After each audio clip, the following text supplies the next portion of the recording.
Hello everybody, good evening. Sorry I'm a little bit late. I just had a minor technical difficulty in the fact that I had lost my tripod for my phone, so I couldn't actually film anything, or it would have been a bit hard work so with one hand. So I'm here. So we're going to be doing circular cushions today. My button has decided it would not like to stay on the cushion for this, so I'll have to resew that in a minute. So we're going to be doing circular cushions. This was my experimentation using some scraps and leftover fabrics, and I've chosen, it almost kind of looks like it's in quarters. I definitely think after making this it would be nice with lots of small segments and really, really lovely scrap buster. The cushion I'm going to make tonight is just using one fabric, so just keeping it dead simple, and it takes about 3/4 of a metre, but if you do like the idea of using the little scraps, then it's great. Hello everybody, hi. Hoping this might be a benefit to some people. I'm a minute or two late, and that anybody who normally misses the beginning gets to see it from the beginning, not now. So I have got a circular cushion pad, and the diameter of my cushion is 38 centimetres. So if you don't have a circular cushion pad, if you've got a normal standard cushion pad that's going a bit is losing itself a little bit, what you want to do is just try and manipulate your existing cushion pad into a circle just by sort of squishing and manipulating it, and then either some hand stitches or something like that just to keep it in that circle shape, and you'll never see this, so it doesn't matter how kind of untidy it looks. Although this one I've got from Amazon isn't, again, it's just nothing spectacular, so it could be easily squished into a new shape. So the cushion I'm going to do next week is a bolster. So again, it's a really good one because like a sausage, like a cylinder, which is also a really good one for using up old cushions, because they don't last forever when you get hollow fibre ones, and they start to lose that plumpness and get funny lumps in them, so it's good to kind of repurpose them. So the diameter of this was 38 centimetres. So the strip that I'm going to use is basically half of my diameter, so like my radius, but then I've got an extra centimetre on one side for seam allowance and an extra centimetre on the other side for seam allowance, so it's 21 centimetres is my strip. So I started off with a 3/4 of a metre piece, and I cut 3 21 centimetre strips, and then I had a little bit left over, and I'm going to use some of that's left over to create my covered buttons that go in the centre, although you don't have to, you could just have a nice decorative button. So I'm going to do the cushion in 2 halves, one side and then the other, and then we're going to attach it together around the side seam, and then draw it up and do the gathering through the middle and attach those covered buttons and use our doll needles to hold it all together. So your actual cushion pad will be sort of stuck and sewn into your cushion, so you won't, like I said, you won't see it. It'll be stuck in there forever until you need to put it in the wash or something. So I've got my bits of fabric. Now, it is entirely up to you how much you want to gather your cushion. So I'll just show you the edge of my cushion. So it's entirely up to you how gathered you want this here. My cushion all the way around the circumference measures about 106 centimetres. So I've done, it's anywhere between twice the circumference to 1.5, depending on how gathered you want it, and I've gone with 180 centimetres, so it's just less than double the circumference, so quite gathered, but it doesn't have to be as gathered as that. Just drop some of it. If you've got a thicker fabric, like an upholstery weight fabric or velvet or something like that, you'd probably want to go less, because it's going to be hard work to gather. Ideally you want quite a slippy lightweight fabric, so I've got 100% cotton, a nice light craft cotton weight, but you could have something like satin or that kind of effect, something that's a little bit of slippiness to it will be amazing for gliding your threads on. So I've cut my fabric into a strip, and it's 150 all the way around, and I wanted to add in a little bit of extra volume, so I've cut myself another strip, and I'm going to sew it together in a big loop. So the first thing I'm going to do is just pin and put my right sides together on this fabric. So in essence, we are going to be making a big loop. Now I have prepped a cushion that I think would be nice in my back room out of an old duvet cover of Oliver's. So one side was a really nice sort of rich teal colour with leaves, and he didn't like it, I liked it. So instead of wasting that fabric, so I've been able to cut some really big long strips. So sometimes you might just be able to do it in one strip. Obviously, if you're doing all the patching, you're going to be doing this process quite a lot of times to create that big long strip. So however many strips you've got, you want to be sewing it in a big loop, a big circular tube. And I'm going to be using a centimetre seam allowance throughout this, just nice normal straight stitches. Ooh. Get my machine ready. So everything is straight, there's no zigzags or overcasting or anything like that, all about straight stitching. So I'm going to do these side seams to create my big loop. So I'm just putting that piece in to extend it. Now, don't worry about those seams, you don't see them with all the gathers in. So if you are using one piece and you're conscious of the fact that the seams will be visible, then don't worry about that at all. Let's flip you round. So my machine stitches are on straights, which is number 1 on my machine, and the length of them is 2.2. So my machine automatically comes on at 2.2. So anywhere sort of between 2 and 3, a nice small stitches are ideal for this. And I'm just going to do my 3 stitches forward and 3 stitches backwards to secure it.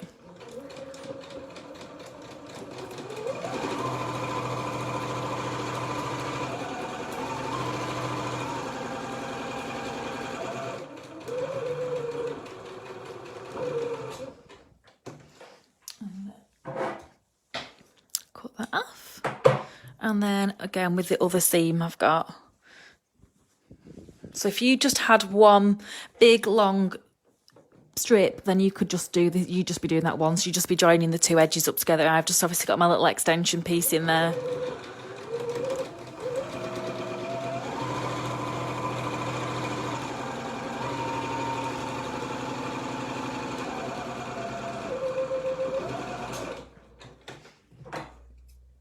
And what I'm going to do is I'm just going to remove the threads off, because I'm going to be pulling my gathering threads in a minute, so I don't want to confuse myself by having lots of sets of threads to pull.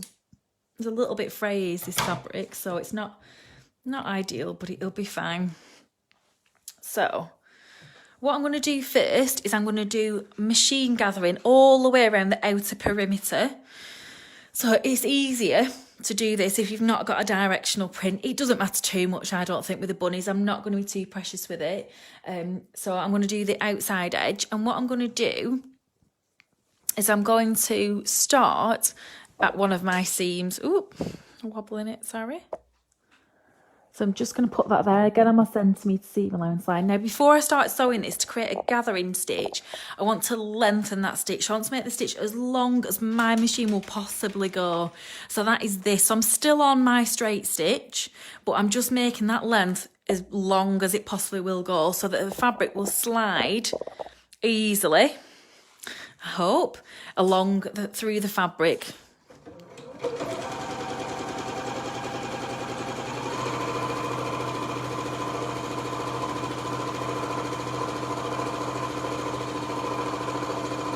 So for this, if your machine only goes up to 4.5 or 4 or has a sliding scale, just whatever the maximum you can get your machine to, and it'll make it easier.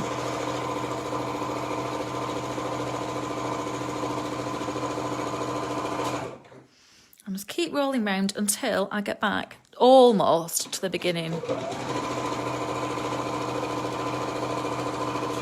So when you hit seams, now if you've got lots and lots and lots of panels in yours, obviously you could do a test run and see how it feels. The stitches should glide okay over your seam, but if you're a little bit cautious, you could of course chunk it up and do it in smaller sections. I'm going to hopefully do all mine in one, so I'm just going to push that seam allowance forward. And I'm almost back at the beginning.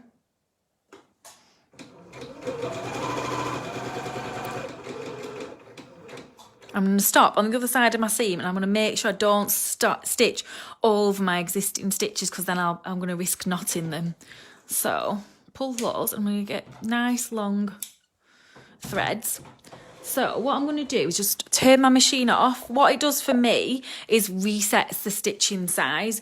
If yours doesn't, you might want to flip them back onto your regular stitches, just so you don't do the seam or the next set of stitching that wants to be secure on those big loose stitches. So hoping you can see, oh, I've got to keep rocking this, that they're really quite big and long stitches.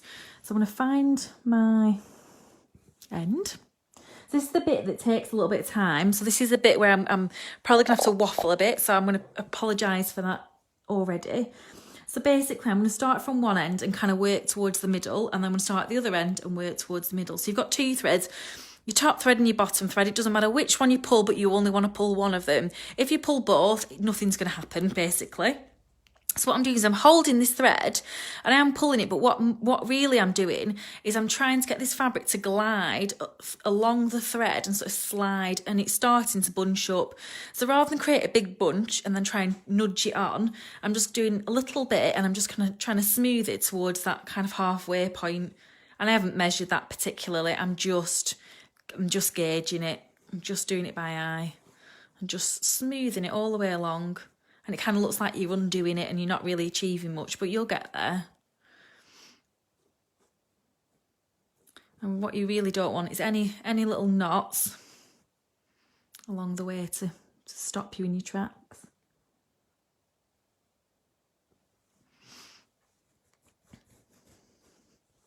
But if you do, if you come across a hurdle, like it looks like I'm doing, I'm just going to start on my next side.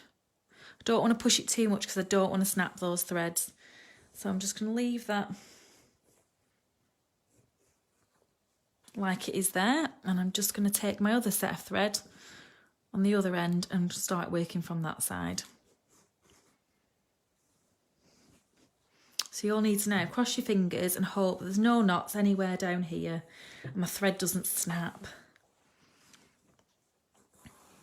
And just pushing it all the way around. So you can imagine if you've got a really quite a thick fabric, this is quite difficult to do. The cotton polyester thread, although it is a really lovely strong thread, it's only going to withstand so much. If you're really yanking on this to push the fabric through, then there is the chance that it could snap. Can't even remember where I'm at now. Right, I'm with this side on. All the way around. And what I'm trying to do is I'm trying to reduce this to that 106 centimetres so it fits nice and snugly round my cushion.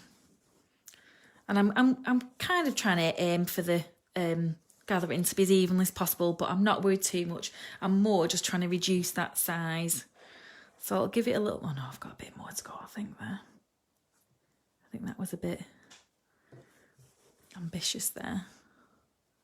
So you can either check it around your cushion, or you can just give it a measure on your mat or with your ruler or tape measure or whatever. So I'm just going to lay mine out like that, doubled. So if my cushion's 106, I need 50, that to be 53. Ooh. And I'm just going to measure it on my quilter's ruler. And I've over-gathered it a little bit, so I'm just going to ease a little bit of that out and make it a bit bigger again, because I don't want to make it too small for my cushion. And that is about, yeah, that's right, 53. So what I'm going to do is I'm going to take these threads now at the beginning and at the end, and I'm going to tie them in a nice old double knot. So that as I'm now neatening up all of that gathering, it doesn't start sliding off the end. So this is the exact same technique I would use if I was putting like a gathered sleeve in, or gathered a skirt on a dress, for me or for Daisy, that kind of thing. So anything where you want to add a bit of texture or a bit of detail to something. Again, just nice double knot at the other end. And then I'm just going to trim those threads down, not fully, but just down. So you can see I've got big chunks where I've got flat fabric, and then I've got others where I've got big tufts, and I'm just going to even it all out as much as I can. Oh, I can see that somebody's asked something. What do you do if it snaps? Well, don't, apart from crying, no, I'm just joking. If it snaps, what I'll do is try and knot it off where it's snapped. And then you'll have a section where obviously that thread's pinged out, and I'll just resew that section with the same stitches and do that little section independently. I've done that many times before. And I was, like I said, I was praying that it wouldn't happen tonight, but it's not. I wouldn't despair. I wouldn't undo the whole thing. I would just knot up as quickly as you can and just do that little section independently. It does make it maybe fractionally harder like this, if just to get it all even. But you will be fine. And of course, if you wanted to, you could do it all again. But I would just resew that little section. And this is probably the fiddliest bit, really. Is just getting it all so it looks fairly evenly spaced and equal. I just seem to have big tufts and big flat areas. I'm trying not to be too particular, which is a kind of a bit against how I normally work, unfortunately.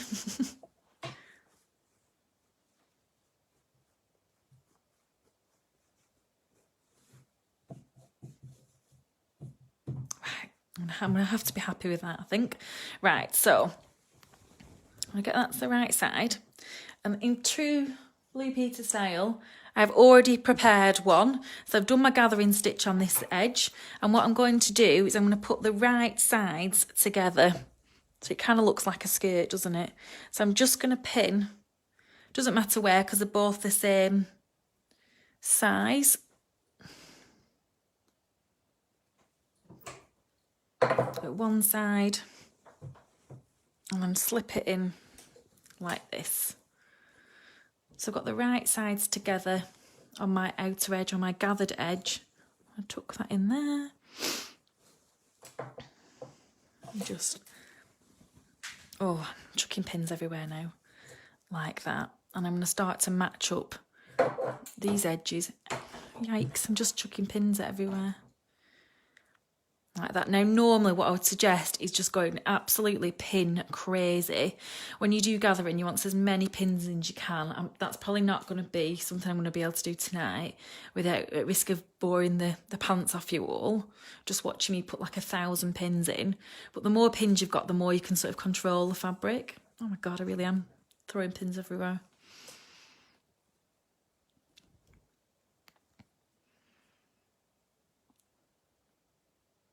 Just carrying on all the way around my circle.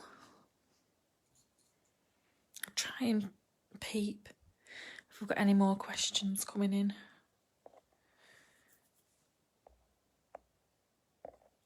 Oh yeah, so Leslie said she sews two rows. That's a good idea. Depending on patterns that you follow, especially for dressmaking, some pattern companies will say do 3 lines of stitching. Some will say do 2. I'm definitely a lazy sewer, and I do reiterate this all the time. If I can find a fast way, save me a bit of time, I do, and I only do 1. But if you did 2, then that would give you a backup plan. Definitely a good idea. I think we'll risk it there with that pinning. So I've turned my machine off. So when I turn it back on, I'll have those lovely small stitches, which will be ideal for doing a proper seam. So I'm going to take this box off my sewing machine. I'm going to slip this under. So if you did a centimetre seam allowance on your gathering, what you could do is do a fractionally bigger one, just to make sure you miss those gathering stitches, or do it on your centimetre seam allowance and just be prepared to unpick some of those stitches if they do peep through your seam allowance. And although I'm not starting with that reverse stitching, I know that I'm going to come right back over my original stitches. And this bit is a really good idea to be nice and slow and careful, and just make sure you're not getting any fabric, especially from this bit of your seam, flipping back into your cushion and peeping out on the outside. And it's all behaving itself, and you're getting some really nice gathers. And nothing too crazy going on. I'm just going to take that off.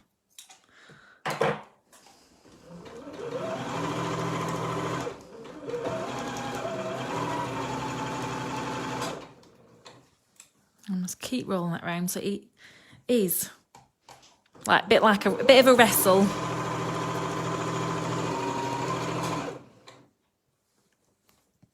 I was so very tempted to do this cushion with the booby fabric that's come back in today, and I thought if I did two cushions for my settee, but I resisted and thought I would go true to brand and stick with this bunny fabric that I am absolutely obsessed with. It's absolutely gorgeous. So I'd be interested to see some of your approaches for this gathered cushion. You can have some good fun with the designs that you choose.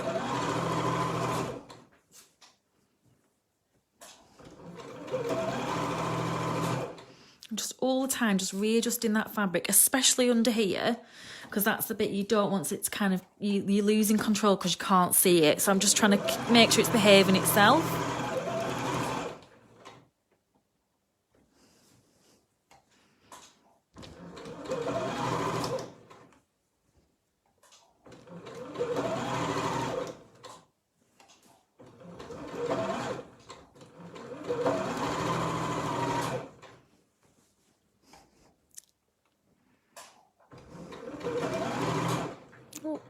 It's not liking that pin.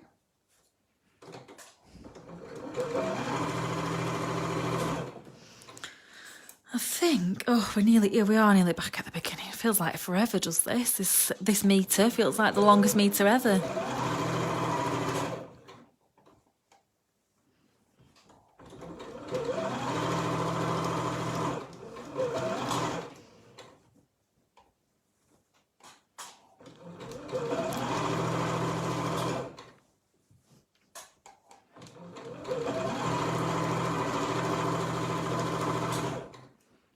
I think we're nearly back at the beginning.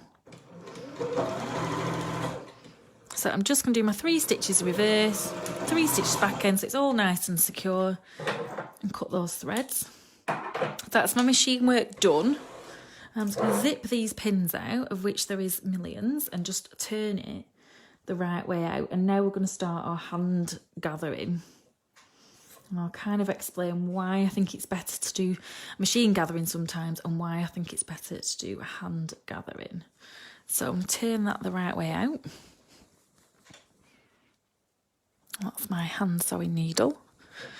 So I've got that gathered edge together. Now, like I said, my fabric was pretty frayy, so there's lots of these little thready bits coming through, but I'm going to clip those off. I won't do all of them now, again, in fear of boring you all. But you get that idea of that lovely sort of gathering. So it doesn't look too heavily gathered at the moment, but of course, when you draw all of this fabric into the centre of your cushion, you get a really lovely sort of pleated fabric effect. Right, I'm gonna have to stop doing that. I'm getting ahead of myself. So I've done a gather by hand on the one I prepared earlier. So I'm just going to draw that up. And what I'm using actually is dental floss. Dental floss is mega strong, and it's really hard to snap it. So I'm just going to draw this up. And again, just push all my fabric along that dental floss. And then I'm going to use my needle and some more floss to do the other side. So if you use just a standard machine thread now, it's not strong enough. It's so likely to snap when you get to the end, and then you really will despair. So I'm just going to finish that off. So all I tend to do to finish my knot off is go through the loop and stitch on the spot a good couple of times and just finish off like that. And then I've got my needle to show you guys the next bit. So that's the middle of my cushion. So that's one side. Although it looks a little bit messy right there, that's where we're going to have that button or that covered button. So I've got something now that I can sit my cushion inside of. So I'm going to get my dental floss, and I have, I think, doubled this up. Yes, I have. It's just sticking together because it's dental floss. So you can get beading threads. If anybody does any sort of beading, jewellery work, things like that, you can get some really strong beading thread. But most of us will tend to have a bit of dental floss sat somewhere in the cupboard, or embroidery thread. So something like this. But I would definitely say this is your best bet because it's really, really, really hard to pull. So again, a bit like my machine stitching, I'm going to start near my seam and I'm just going to catch a little bit of the fabric, again about a centimetre down. And before I carry on, I'm just going to go through that doubled up thread like that, and that basically anchors it in. So I've actually grabbed some of the material. It's not just a little knot, it's actually grabbing the fabric as well. And all I'm doing with my needle is just a simple running stitch. So I know I've said it already in this video, I am the laziest sewer. So all I'm doing is literally pushing the fabric on like a concertina. They're not massively neat and tidy. They're, fairly irregular. They're all about a centimetre-ish, but I'm not being too precious. And then I'm just going to pull my needle along. So you get in a stitch that's like that, a really big long stitch. Be a good one if anyone's got any children at home and doing homeschooling and you manage to get a break, to get them to have a little practice for this. But obviously what you need to make sure is there's no tangles in it, a bit like the machine thread, because then it won't pull and gather along quite the same.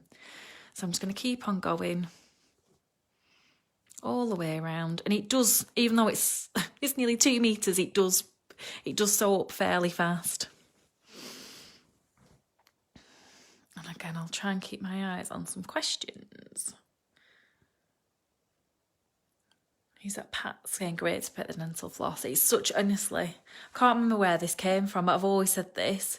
When I used to teach, my old boss, my lovely old boss, I can't remember for what reason, managed to get me on Radio Lancashire talking about sewing, and it was like my top tip. So all the girls in the art department thought it was hilarious that I always had it in my handbag and would never let it go. So it's like the running joke. So I always feel like a bit of a nod towards Radio Lancashire when I think about sewing with dental floss. This is good for anything. It's one of those things that you might have in your handbag, and if you've got your little sewing kit, just sewing buttons on so that they don't ping off or anything. A really good, strong thread. So I'm just keeping on going. Sorry, this feels like it's taking forever, but we'll get there. And then we can pop the cushion pad in, and I'll grab my doll needle out and make our little covered buttons.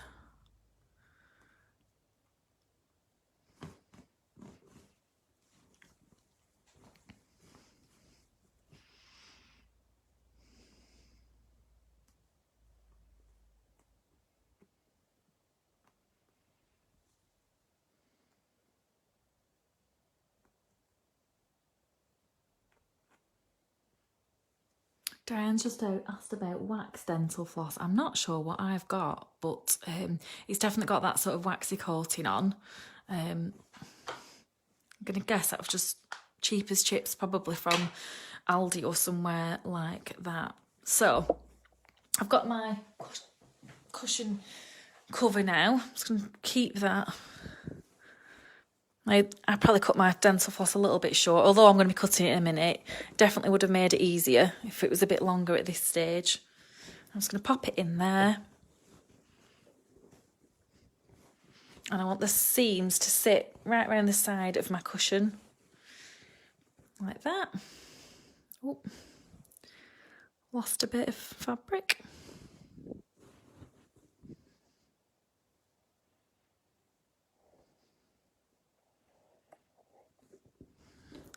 And I'm just going to pull, don't want to pull too much and damage anything, so I'm just going to use my hands just to manipulate this fabric.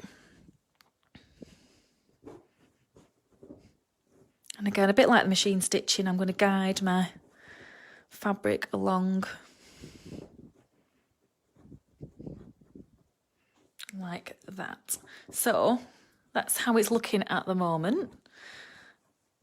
Quite happy with that already, actually. Again, I do like to give things a bit of a squish and a manipulate. So I'm going to finish my knots like I did on the other side. So just by grabbing a bit of fabric. Where am I? And going back through my loop. I'm just going to do that 2 or 3 times. And then just give you a couple of tips, probably a little bit like when we're sewing the pumpkins. If you've got quite a big gap like that, I'm going to sew a bit like a spider web. So I'm going to go across and I'm going to draw that together. And then from the opposite sides, and I'll probably do that three times in different places. And just try and pull that gap. Oh, I haven't caught anything there.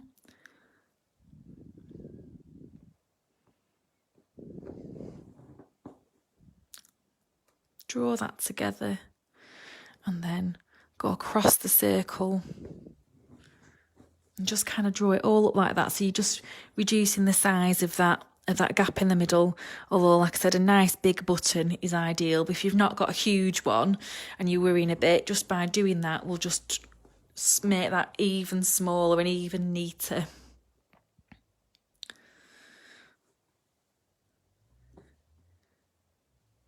Oh, Emily Ferguson's got all bases covered. I'll pass it on to my patients. Brilliant.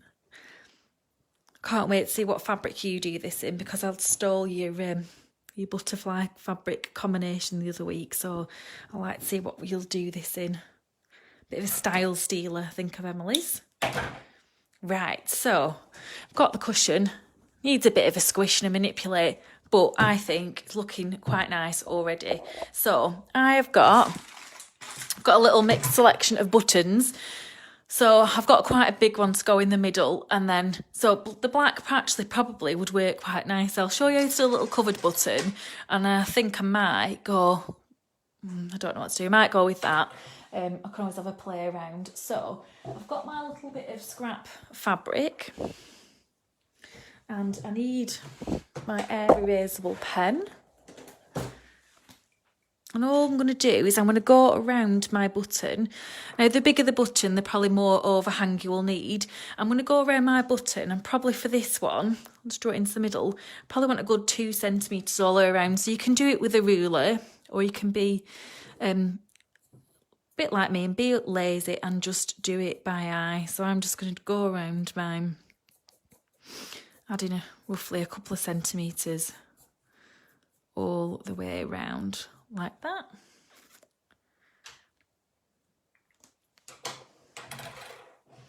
And this is like it's like a mini gather is this, but it's a really nice one to add. I'm going to use some of these buttons for my add-ons on my machine cover last week, because I didn't actually get around to sewing them on, so I need to choose some nice ones. So I might do some covered buttons for that as well, just so it all matches in. So I've got my little circle. Again, I'm going to get my dental floss.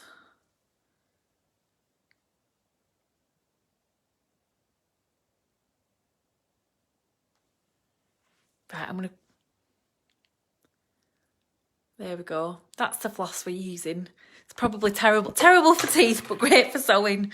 So I'm going to do the exact same things I've just done my cushion, but on a very small scale. So again, I'm going to grab a little bit of the fabric, and I'm just going to pop my needle through there and grab a little bit, and just a teeny tiny gather. So probably slightly smaller to space together, slightly neater, only slightly. Go all the way around.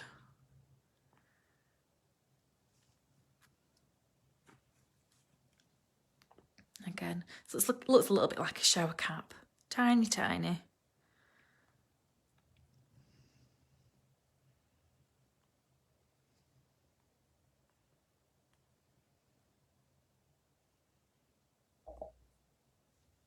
You can actually buy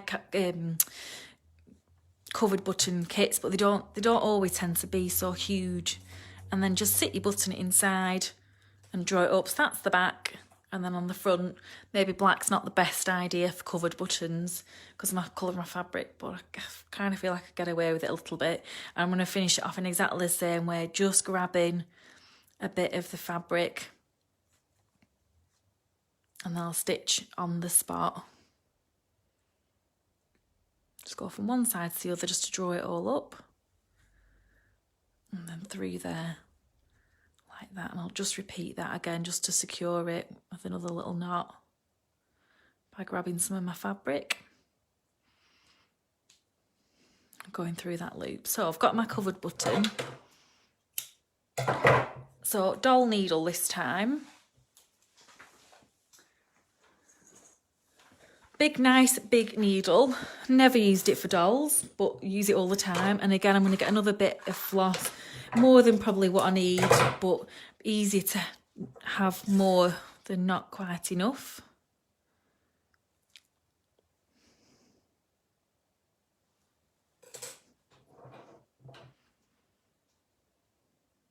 Like that. And again, knot it.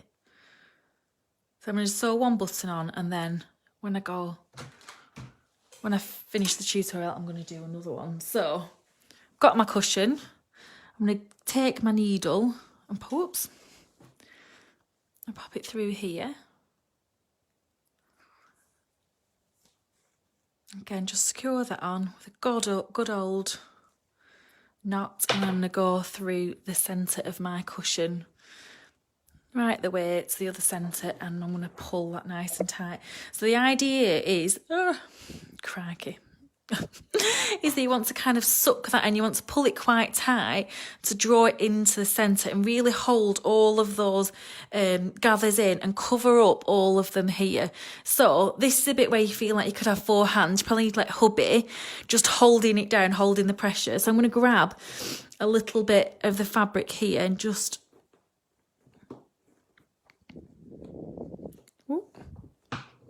really trying to keep that pressure on so I don't lose any tension and keep it nice and taut. Like that. And then I'm going to do the same on the other side. So I'm going to be pulling again. I'm going to go grabbing a bit of my covered button and then pulling it back through and really trying to squeeze this in right into the centre like that. So it just creates that nice kind of donut sort of feel. But hope that gives you an idea. So like I said, I've almost doubled my circumference. Oh crikey, I keep knocking this tonight, don't I?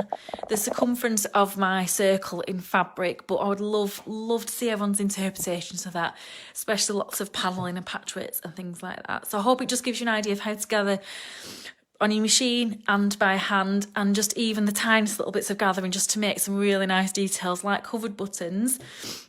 So this is going to be the first of my sort of scatter cushions, and then next week we'll be doing the bolsters, and that will be a little bit more simple in terms of there's not much texture and material, but we're going to be doing a zip, and I'm going to be showing you just a little bit of a whistle-stop tour of how to insert piping. So I'll flip you back round to me to say goodbye.